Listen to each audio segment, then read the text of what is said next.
Hello, welcome back everyone. Welcome to the new video of the local. আর আজকে আমি নিয়ে চলে এসেছি শেরে পাঞ্জাবের একটা ব্লগ। শেরে পাঞ্জাব, যেটা কিনা আমাদের বাঙালিদের প্রত্যন্ত ইমোশনের সাথে জড়িত। মিডনাইটে চা পরাঠা ক্রেভিং, কিংবা কলকাতা থেকে দীঘা যাওয়ার পথে কিংবা ফেরার পথের একটু ব্রেক, শেরে পাঞ্জাবটাকে বাঙালি প্রথম বেছে নেয়।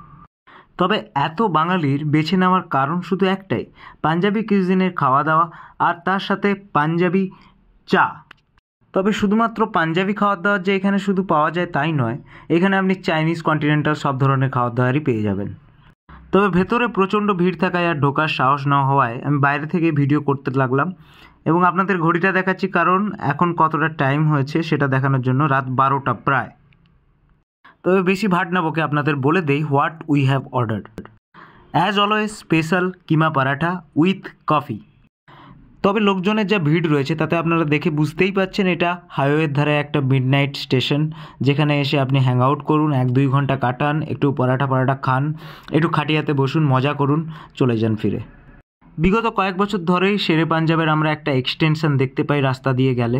এই যে গেটটা দেখতে পাচ্ছেন, এখান দিয়ে আপনি ঢুকলে আপনি গাড়ি পার্কিং করতে পারবেন, এটা অ্যাকচুয়াল পার্কিং। আর তার পাশে করা হয়েছে শেরে পাঞ্জাবের নতুন হোটেল, যেখানে আপনি নাইট স্টে করতে পারবেন।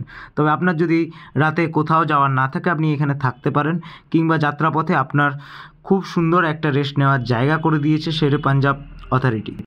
বাইরে থেকে কেমন একটা জমকালো ভাবনা, ভেতরটা আরও সুন্দর, খুব সুন্দর একটা পরিবেশ। তবে ঢোকার মুখে আপনাদের 2 ধরনের পানের দোকান দেখিয়েছি, একটা হচ্ছে পান করার জিনিস আর একটা হচ্ছে পান খাওয়ার জিনিস, চেবানোর জিনিস। যদিও বা এই যে খাওয়ার পানের দোকানটার প্রাইসগুলো আমার একটু ওভাররেটেড মনে হয়েছে, কারণ এত প্রাইস হওয়া উচিত নয়। তবে ঘুরতে এলে একটু আদ্রু পকেটে বাড়তি চাপ পড়লেও কোনো চাপ নেই, সেটাকে মেনে নেওয়া যায়। ওকে, ভেতরে এবার রয়েছে আইসক্রিম পার্লার, পার্কিং তো রয়েছেই বললামই, এবং রয়েছে বার। As per the local community, ওরা বলেছে কিনা 31 এখানে প্রচণ্ড ভিড় হয়, এই পুরো রাস্তাটা ভরে যায় লোকজনে। আর এখানে বিশাল কিছু পার্টির আয়োজন করা থাকে 31 ডিসেম্বরে। এবার হচ্ছে আমাদের ভালো লাগার কয়েকটা কারণের মধ্যে একটা, যেটা আমি বুঝতে পারলাম, আমরা সচরাচর ওয়েল মেনটেন্ড জায়গাগুলো দেখতে অভ্যস্ত নই, কিন্তু এখানে এসে আপনি সেটা দেখতে পাবেন। খুব সুন্দর ওয়েল মেনটেন্ড চারিদিকটা, আর খুব সুন্দর ক্লিনিনেসের ওপর এরা প্রচণ্ড ধ্যান দিয়েছে, যার কারণে চারপাশটা প্রচুর পরিষ্কার।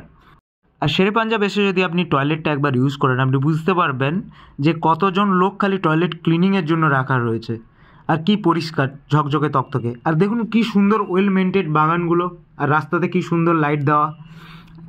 চারপাশটা দেখলে মনে হয় আপনি লন্ডন বা প্যারিস কোথাও চলে এসেছেন। তবে যাই হোক, let's enjoy some proper night view.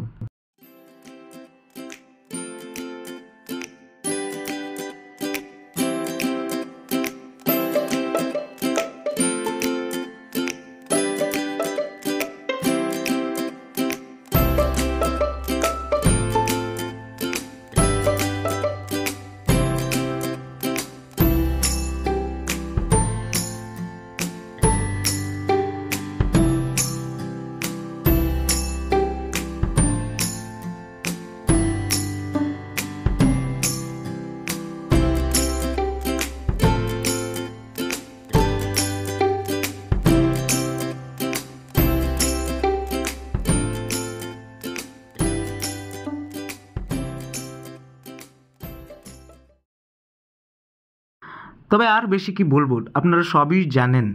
তবুও এই ভিডিওটা বানানো, যদি ভালো লেগে থাকে লাইক করবেন, শেয়ার করবেন, সাবস্ক্রাইব করবেন। আর ভাববেন না যে এটা একটা পেড প্রমোশন, এটা কোনো পেড প্রমোশন নয়। এটা আমি গাঁঠের টাকা খরচা করে ঘুরতে গিয়ে ভিডিওটা করে এনেছি। অতএব সাপোর্ট করুন আমাকে, লাইক করুন, শেয়ার করুন, সাবস্ক্রাইব করুন। আর যত পারবেন আমাকে কমেন্ট করে জানান আমি কি ভুল বলছি, কি ঠিক বলছি, আর কি বলা দরকার।